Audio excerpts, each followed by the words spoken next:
Hello folks, here we are back again and ready for our next big chunk of programming. This time we're going to look at another way to energize a bit or to set a bit's value to 1. The last time you remember, we discussed this operator right here. That's the output energize.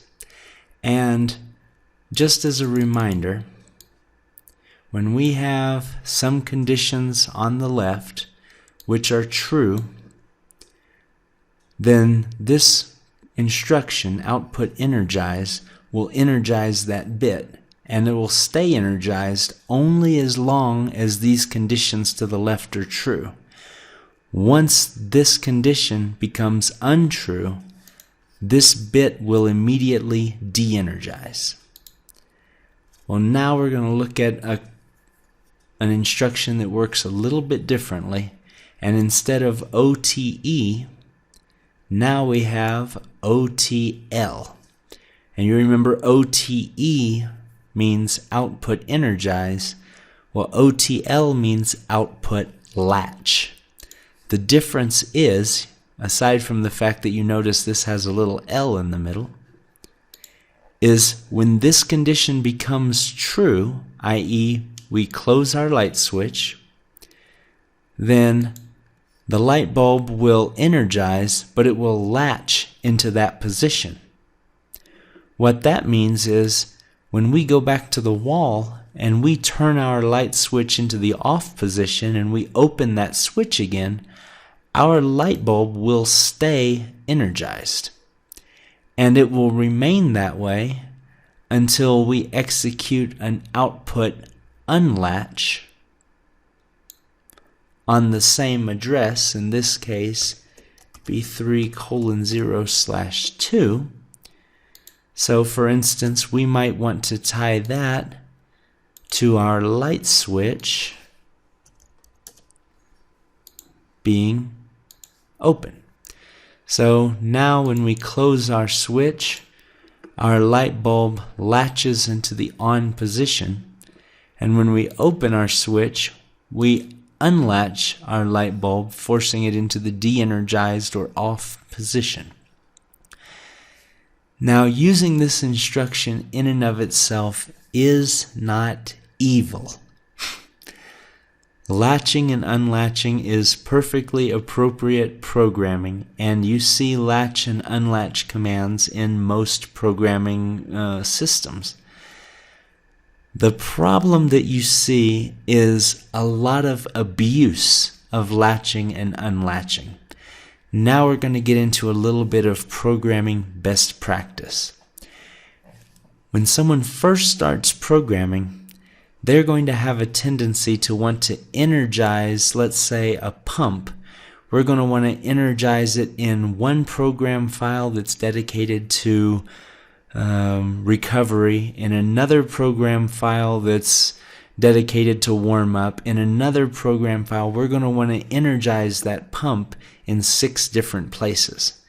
And the RSLogix is smart. It won't let you energize the same thing in 3 or 4 or 5 different places, but it will let you latch and unlatch in several different places. Now, when you're writing a program, that might seem very convenient, but it creates a lot of problems down the road. So here is your best practice, and this is a lesson you want to learn today and remember for the rest of your programming life. You want to energize a bit in one place in your entire program. You never want to energize the same bit in 3 different places. So if you have your light bulb energized in ladder 2 and rung 5, then this is the only place in your entire program you ever want to energize that bit. You can look at that bit in a million different places. If you want to set conditions that if that light bulb is energized, then do something over here to the right of this rung, You can look at it, examine it if open, examine it if closed, an unlimited number of times and places throughout your program, but you only ever want to energize in one place. Now, here's why that is. The abuse of the output latch comes from people will latch the light bulb in 20 different places within the same program, in 3 or 4 or 5 different program files, and they will unlatch that same light bulb in just as many different places. Aside from that being extraordinarily complicated, there will always come a time when you need to debug your program, troubleshoot your program, modify your program, and when you try to figure out, why did my light bulb just come on, you have to hunt down every place in the program that you're latching that output and try to figure out if those conditions were present when the light bulb came on. And some of these conditions come and go in one scan. In other words, once a light bulb energizes, 6 milliseconds later, the conditions that caused it to energize don't exist anymore. So even if you track down all the places where you're energizing the light bulb, when you look, the conditions aren't met, so you can't even tell where in your program it got energized. So it pops on, and you really don't have a way of knowing why until you go and start deleting lines of your program and running it again and trying to see when the light bulb stops coming on. And as you might realize, that becomes stupid very, very quickly. So if your light bulb is only ever energized in one place, that means it's only ever de-energized in one place. And anytime the light bulb is not working correctly, you come to ladder 2, rung 5, and all of your answers will be right on that rung. It's simple, it's fast, it's logical, and it is a best practice that you want to adhere to, as if your life depends on it. Energize one place and one place only. If you're going to use latch and unlatch, that's okay, but I would caution strongly against unlatching in multiple places or latching in multiple places. If you say, well, I want to energize the light bulb under 3 different sets of circumstances, remember, that's what we have rung branches for.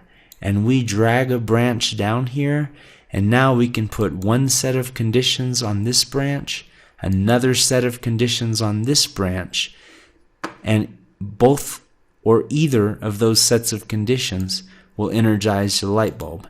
You can extend the branch if you decide you want 3 different circumstances. You can extend it if you want 4. You can put 50 branches on here if you want that light bulb to come on under 50 different sets of circumstances. But you definitely want all of those to be on the same rung, and you want to energize your light bulb in one place. I think I've hammered this point enough. Right now, you should understand the difference between output latch, output unlatch, and of course the better, preferred, recommended, traditional method of output energize. So, assuming you've got that and you understand that best practice that a bit gets energized one place in your entire program, not in 2 or 3 or 4, you're ready to move on to the next section.